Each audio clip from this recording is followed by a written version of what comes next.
যুদ্ধবিরতির মাঝেই আবারও ইসরায়েলে পাল্টা হামলা চালিয়েছে ইরান। এতে অন্তত ৩ জন নিহত এবং হতাহতের সংখ্যা অনেক, এমনটাই দাবি করেছে ইসরায়েলের জরুরি পরিষেবা বিভাগ।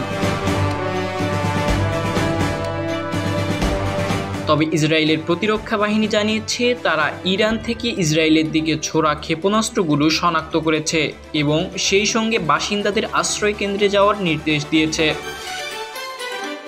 এর আগে মার্কিন প্রেসিডেন্ট ডোনাল্ড ট্রাম্প তার ট্রুথ সোশ্যালে যুদ্ধবিরতি লঙ্ঘন না করতে উভয় পক্ষকে আহ্বান জানিয়েছিলেন। এদিকে ইসরায়েলে ক্ষেপণাস্ত্র নিক্ষেপের দাবি প্রত্যাখ্যান করেছে ইরান। ইরানের রাষ্ট্রীয় সম্প্রচার সংস্থা IRIBর বরাতে এ খবর জানিয়েছে আল জাজিরা।